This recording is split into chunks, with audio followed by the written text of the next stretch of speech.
Alaihi Wasallam mengingatkan kepada kita dari Abu Hurairah, sahabat Nabi radhiyallahu anhu, semoga Allah meridhoinya. Rasulullah sallallahu alaihi wasallam bersabda, pertama, man naffasa artinya adalah siapa yang meringankan, ya, menyelesaikan,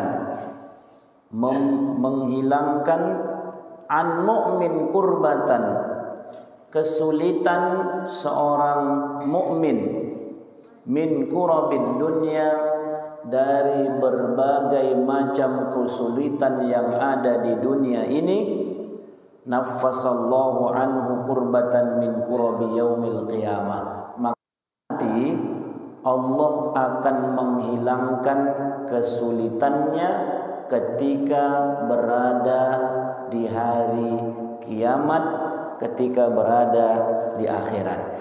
Baik Bapak Ibu, penjelasannya, syarahnya dalam kitab Al-Wafi karya Dr. Al-Mustafa Al-Mugha dikatakan bahwa Bapak Ibu, kalau sebagaimana yang kita ketahui bahwa hebatnya huru-hara kesulitan hari kiamat itu, sampai dalam surah Abasa itu dikatakan Allah, yauma yafirrul mar'u min akhih, saking dahsyatnya hari kiamat itu kata Allah, seorang saudara akan lari meninggalkan saudaranya. Enggak akan peduli lagi kita, mau itu ince awak, mau itu abang awak, mau itu kakak kita, pada hari kiamat itu tak ada lagi yang peduli. Wa ummihi wa abihi, ayah emak kita dulu yang begitu sayangnya pun sama kita, dan kita pun yang begitu sayangnya sama ayah emak kita, pun pada saat itu tidak ada lagi anak yang peduli sama emaknya, enggak akan ada lagi emak yang peduli sama anaknya. Wa sahibatihi wa bani, begitu juga istri, ya, istri kita yang kita cintai, yang kita bela-bela, suami yang begitu sayang sama kita pun nanti di akhirat tak akan sempat lagi memikirkan kita. Anak kita pun begitu. Kenapa seperti itu? Likulli imri'in minhum yawma idzin sya'nun yughni, karena pada hari itu kata Allah, semua orang sibuk memikirkan dirinya sendiri. Apa tak sibuk Pak?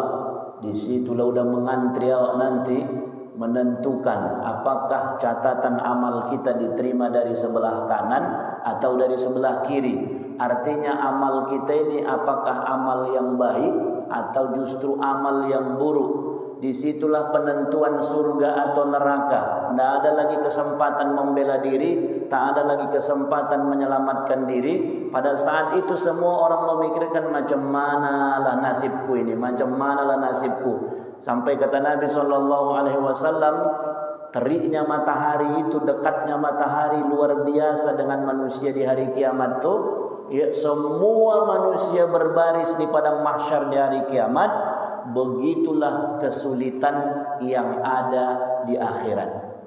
Maka Bapak Ibu yang dirahmati Allah, begitu dahsyatnya kesulitan di akhirat itu nanti, kata Nabi, akan ada orang-orang yang dimudahkan Allah kesulitannya, dihilangkan Allah kesulitannya.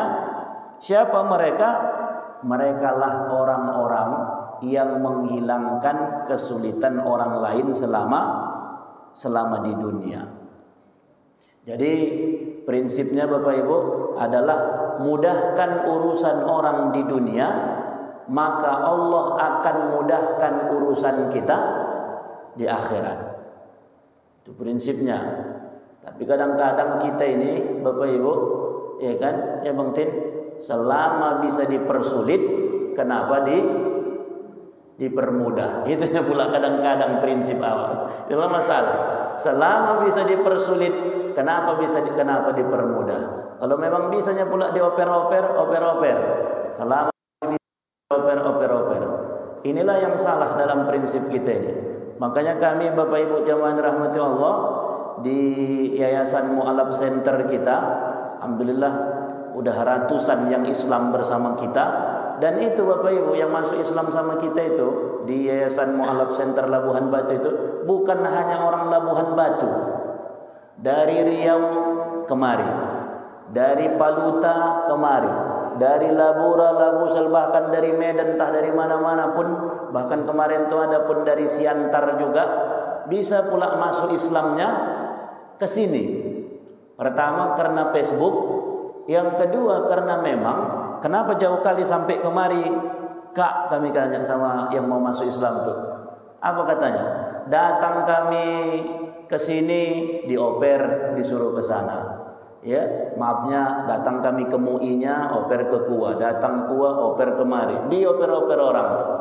Ya, akhirnya nampak di Facebook ya, ada Mu'alaf Center Labuhan Batu datang ke kita, dan prinsipnya saya Bapak Ibu yang dirahmati Allah, kita lah umpam apanya. Karena paling takut saya itu kalau udah ada orang mau masuk Islam, kita tunda. Ya, selama saya misalnya ada waktu dan bisa segera, misalnya datang, Ustaz ada yang mau masuk Islam, kapan bisa Ustaz? Kalau memang bisa kosong sekarang datang. Administrasi macam mana? Menyusul. Kenapa Bapak Ibu? Sempatlah udah ada niatnya mau masuk Islam, tahu-tahu gara-gara tidak kita Islamkan, meninggal dia sebelum syahadat, berarti mati dia dalam keadaan kafir. Masuk mana itu Bu? Neraka. Siapa yang salah? Termasuklah kita yang salah di situ. Udah ada niat Islam tapi awak persulit, awak tunda-tunda, tak kita mudahkan jalan dia, maka termasuklah kitalah yang berdosa. Udah ada niat dia masuk Islam tapi tak juga kita Islamkan. Maka kalau ada yang begitu saya bilang mudahkan, jangan dipersulit. Bagaimana nanti administrasi begini-begini Ustaz? Belakangan. Kalau laki-laki udah gunting pita apa belum? Nanti gunting pita, kan begitu. Perkara sunat belakangan sunat. Yang penting Islam dulu. Kenapa? Begitu dia sudah masuk Islam, maka kalau istilah anak sekarang sudah login dia, sudah masuk dia, insya Allah udah aman. Tapi kalau sebelum itu, itulah yang sulit. Maka Bapak Ibu, prinsipnya adalah mudahkan urusan orang di dunia, maka Allah akan mudahkan urusan kita di akhirat. Masing-masing kita Bapak Ibu, saya yakin dan percaya, apalagi kita yang birokrat, ada yang melayani tugasnya masyarakat, ada yang sebagai apalah tugas kita di kemasyarakatan ini, selama itu berhubungan dengan orang, kalau memang bisa kita mudahkan. Datang orang minta tolong, ya, kalau memang bisa kita mudahkan, jangan persulit, kasih jalan yang paling mudah, macam mana bisa selesai urusannya ini, ya, supaya apa? Satu saat itu kan dicatat Allah bahwa kita dulu tanggal sekian hari ini di sini pernah memudahkan urusan si fulan, maka nanti di akhirat sebagai balasannya Allah pula yang akan memudahkan urusan kita. Pelajaran pertama Bapak Ibu dari hadis ini adalah mudahkan urusan orang lain di dunia, Allah akan mudahkan urusan kita nanti. Jangan sulit-sulitkan orang. Yang kedua, wa man yassara ala mu'sirin, dan barang siapa yang memudahkan, yassara di sini mu'sirin adalah orang yang terlilit hutang. Ya, man yassara ala mu'sirin, siapa yang memudahkan urusan orang yang sedang berhutang, terlilit hutang, yassarallahu fid dunya wal akhirah. Siapa yang memudahkan urusan orang yang sedang terlilit hutang, Allah akan mudahkan urusannya di dunia sampai akhirat. Jadi tadi bedanya Bapak Ibu, ya, kalau kita mudahkan urusan orang di dunia, maka Allah akan mudahkan di akhirat. Tapi ini terkait masalah hutang. ada orang, jadi hadis Nabi ini ada orang yang memang sedang terlilit utang dan utangnya itu sama kita, minjam dia duit. Dan memang Bapak Ibu yang dirahmati Allah, kalau kata Ustadz Somad, sekarang nih yang paling cepat memutuskan silaturahim itu adalah apa Pak? Utang. Makanya kalau sayang awak sama kawan awak, jangan kasih pinjam uang. Karena kalau sudah awak kasih dia minjem duit, inilah yang payah nih. Sempat tak dibayarnya, dulu yang kedanannya sama dia, rapatnya lagi Pak. Tapi gara-gara nggak dibayarnya utangnya, habis, putus. Ya, awak telpon, janji dia bulan depan, awak telpon dah tak diangkat. WA centang biru tapi tak dibalas. Bulan berikutnya centang 2, berarti biru cuman centang 2, berarti masuk tapi tak mau dia membacanya. Bulan depan tinggal centang 1-nya lagi WA awak, diblokirnya nomor awak. Ya kan? Saking tak mau bayar hutang. Jadi kalaulah memang kita lagi ada rezeki Bapak Ibu, ini ceritanya pula kalau misalnya berlebih-lebih lah sama awak dan memang cukup lebih rezeki kita, kawan pinjam duit, berhutang sama kita. Dalam hadis Nabi itu begini. Jadi dia pinjam duit, berhutang, dan memang betul-betul susah dia. Betul-betul susah. Artinya secara ekonomi, ya, ibaratnya untuk makannya sehari-hari pun sulit. Dan memang tahu betul kita bahwa dia ini ekonominya sulit. Kalau kita bermurah hati dan memang bisa mengikhlaskan, maka ikhlaskanlah. Inilah yang diharapkan oleh Nabi SAW. Man yassara ala mu'sirin, siapa yang memudahkan urusan orang yang punya hutang. Kalau memang kita pandang, oh bayar, kalaupun ku tagih-tagih, ndak pada tetap bayarnya lagi ini. Kalaupun ku harapkan, nggak akan terharap lagi supaya dia bisa bayar utang. Kalau memang awak lagi luas rezeki, baru cair, baru laku pula tanah, naik pula harga sawit dan sebagainya, dan memang kita bisa mengikhlaskannya, maka kata Nabi, kalau kau bisa ikhlaskan dan itu bisa kau bebaskan dia dari urusan utangnya, yassarallahu alaihi fid dunya wal akhirah, maka Allah Subhanahu wa taala akan hilangkan kesulitanmu, akan mudahkan urusanmu dunia akhirat. Dunia akhirat. Kalau sanggup. Itu pun utangnya tergantunglah, ya kan? Memang kalau tak banyak-banyak kali, kalau limpul Bang Titin, mudah-mudahan ikhlas jawab itu, ya kan? Nah, kalau udah limpul, cepet, udahlah, awak tengok udah susah kali hidupnya, mukanya pun dah lain, awak tengok, ya kan? Udahlah, ikhlaskan.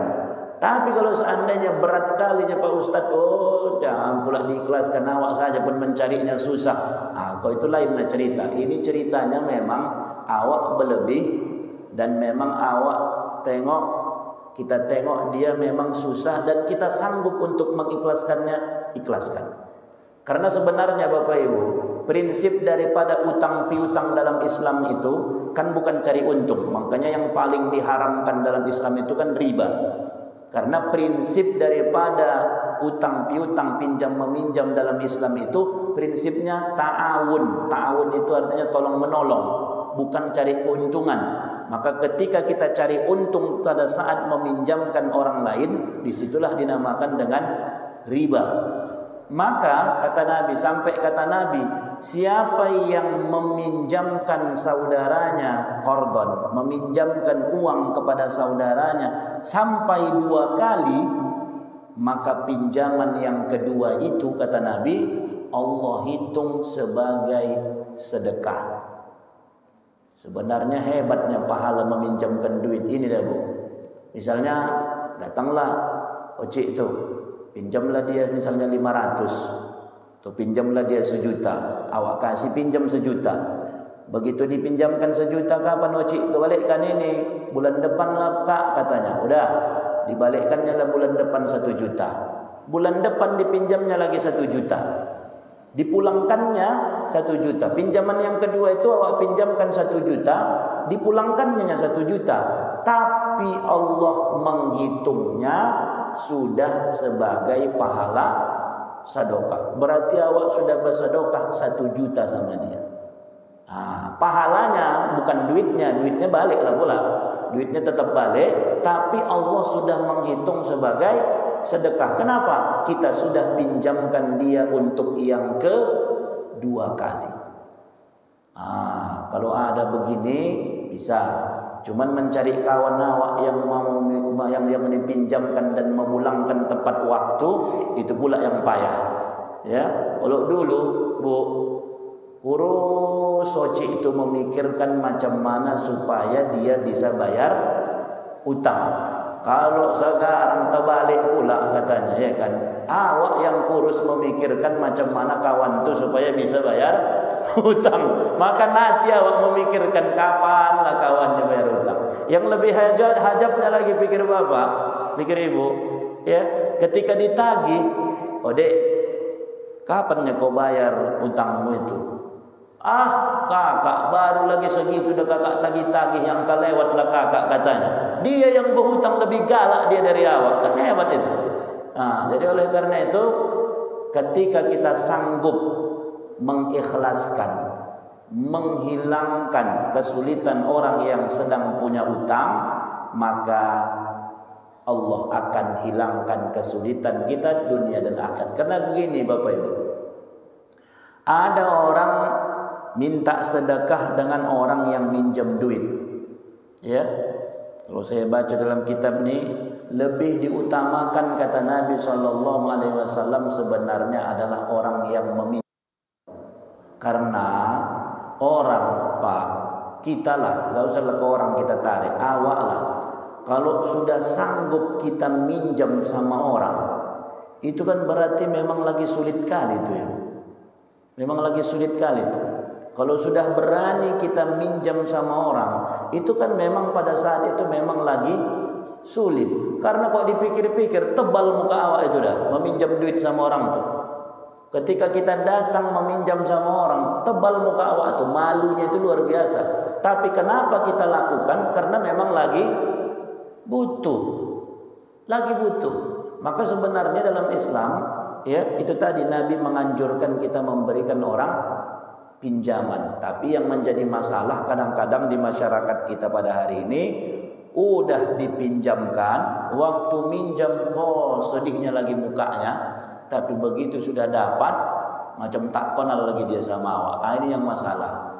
Jadi oleh karena itu Bapak Ibu, hilangkan kesulitan orang yang meminjam uang sama kita. Yang ketiga, waman satara musliman satarallahu fid dunya wal akhirah. Siapa yang menutupi aib seorang muslim, maka Allah akan menutup aibnya dunia akhirat. Bapak Ibu, semua kita punya aib. Semua kita punya kudis, punya salah. Maka kata Nabi, kullu bani Adam khata'. Semua manusia ini pasti ada salah, ya, tidak terkecuali. Mau ustadz dia, mau kiai dia, mau siapapun dia, pasti ada aibnya. Yang kalau seandainya aib itu dibukakan Allah, selesai. Maka kata Nabi SAW, man satara musliman, ketika kita mampu menutupi aib orang lain, maka Allah akan tutupi aib kita di dunia sampai ke akhirat. Ketika nanti di akhirat semua aib-aib orang dibukakan Allah, ditunjukkan Allah, ini cacatmu, ini salahmu.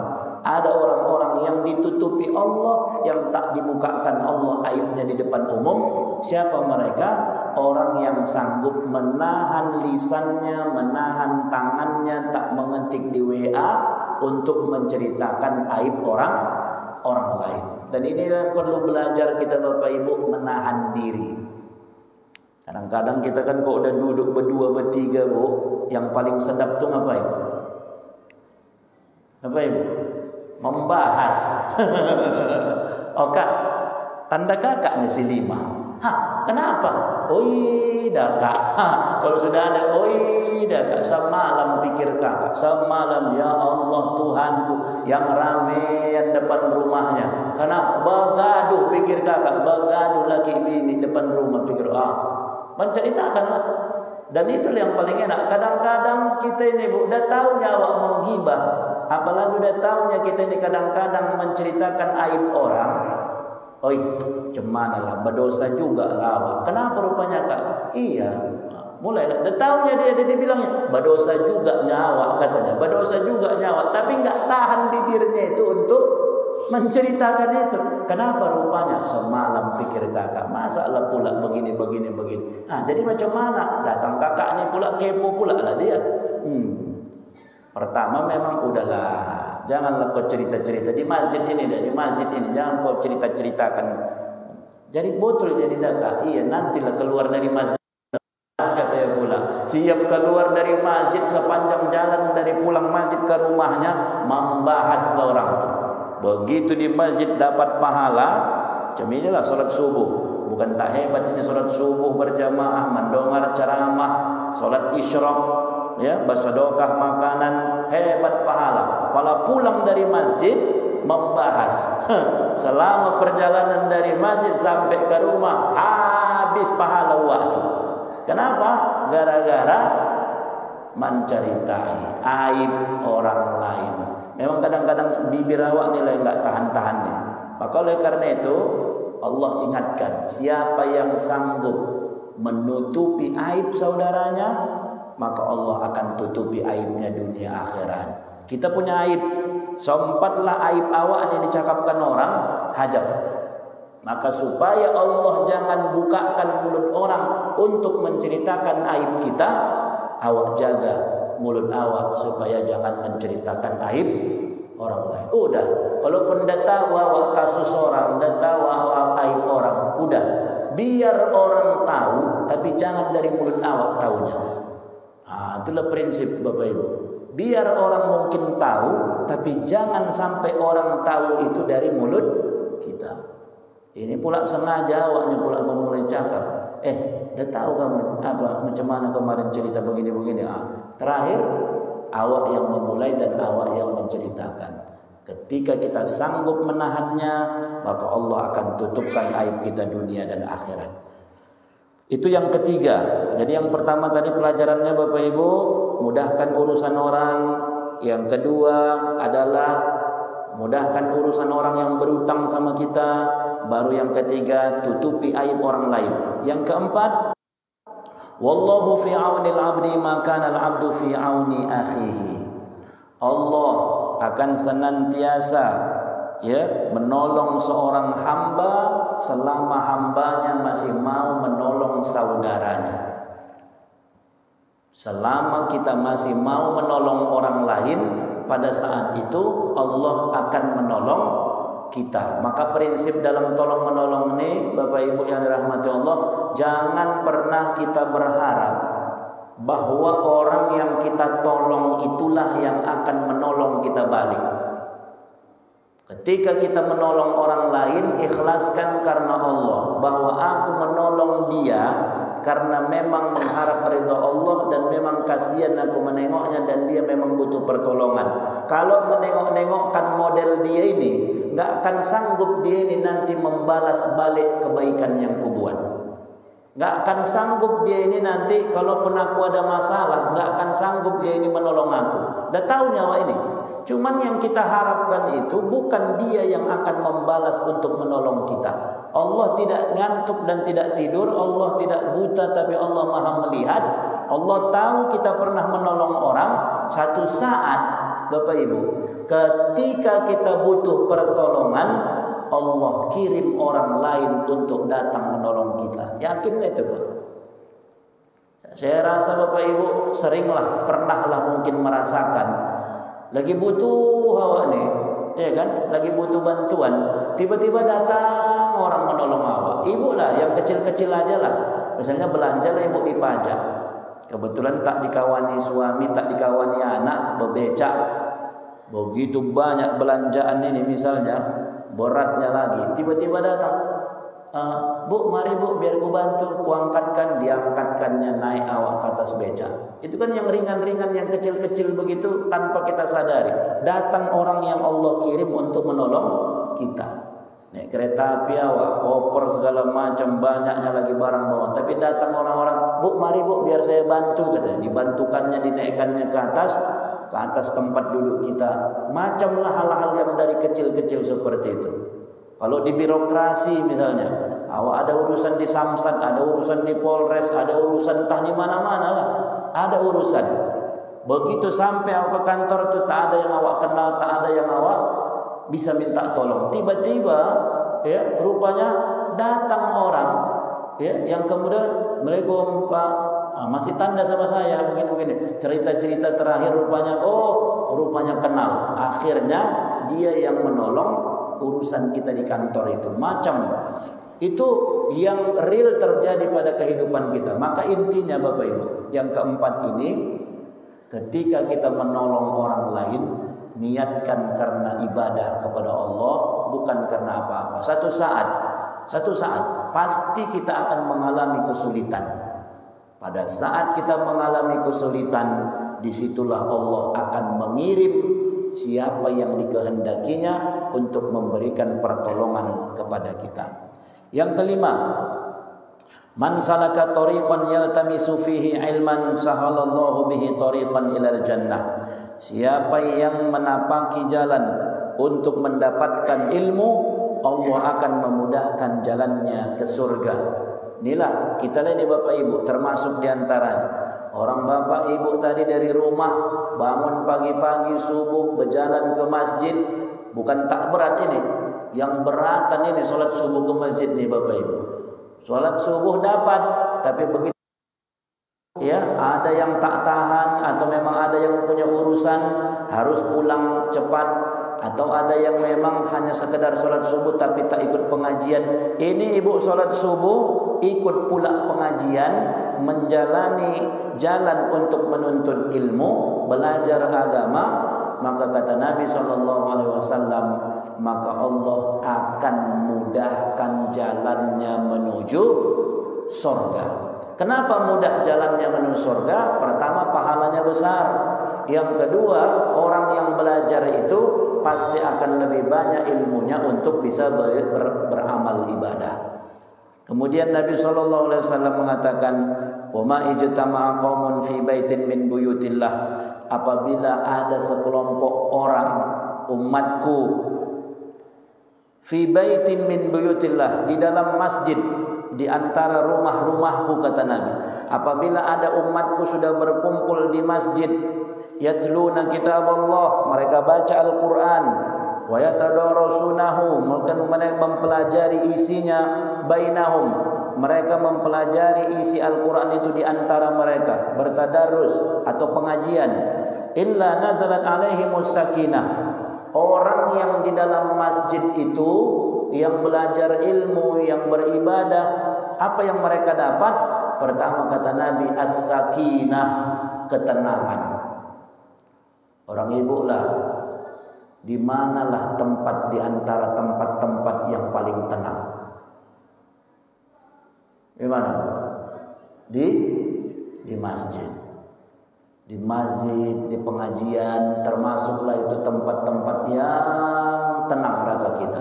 Saking kan tenangnya kadang-kadang, pertama mengangkat buku Yasin itu begini, Yasin, begitu dah agak ke tengah udah terjatuh buku Yasin itu. Saking tenang, saking tenang.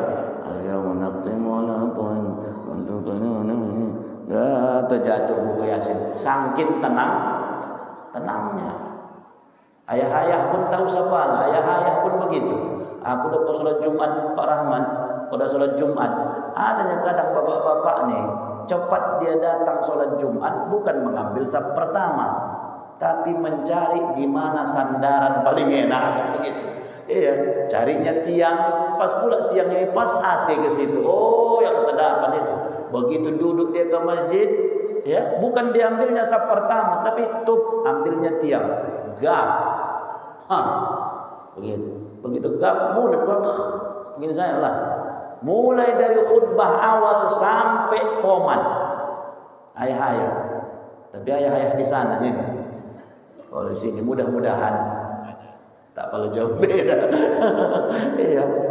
Pala terbangun dia, oh mengapa cepat kali khutbah Ustaz ni katanya. Cepat pula katanya, dia yang tertidur. Tapi itulah semuanya karena saking tenangnya. Tenang di masjid ini, tenang. Dah. Maka orang yang dalam masjid itu termasuklah fadilah daripada pengajian ini. Pertama kata Nabi, akan Allah berikan tenang begitu kepada hati mereka. Wa ghasyiyatuhumur rahmah. Kemudian Allah Subhanahu wa taala akan limpahkan rahmat. Ya, Allah akan limpahkan rahmat kasih sayang kepada mereka yang hadir itu, dan wa haffathumul malaikah, dan Allah dan malaikat yang ada di masjid itu akan mengepakkan sayapnya. Jadi dalam riwayat itu Bapak Ibu, malaikat itu salah satu ciri-cirinya malaikat itu punya sayap. Maka Nabi ketika diperintahkan Iqra, kata Jibril, ma ana biqari, tak bisa aku membaca. Maka malaikat Jibril memeluk Nabi Muhammad dengan sayapnya. Bagaimana bentuk sayapnya wallahu a'lam. Cuman ya, dalam hadis-hadis itu malaikat itu bersayap. Maka dalam hadis ini pun malaikat mengepakkan sayapnya kepada orang yang sedang menuntut ilmu dan pengajian seperti ini. Maka kalau bolehlah kasyaf mata kita ini dibukakan Allah, ya, batas mata kita ini dibukakan Allah dan bisa menengok malaikat. Ini mungkin pada saat ini banyak malaikat yang ada di masjid kita ini yang sedang mengepakkan sayap, menunjukkan bahwa saking senangnya malaikat menengok kerja kita ini. Jadi dilindungi mereka dengan sayapnya begini. Cuman itulah sayangnya Allah. Sempatlah boleh dinampakkan Allah malaikat. Kalau kita enggak jadi kita pengajian, menengoknya malaikat saya kerja kan. Tak nampak malaikat. Tapi itulah hafat alaihul malaikah. Malaikat mengepakkan sayapnya. Wa zakarahumullahu fi man indahu. Dan Allah menyebut-nyebut nama mereka.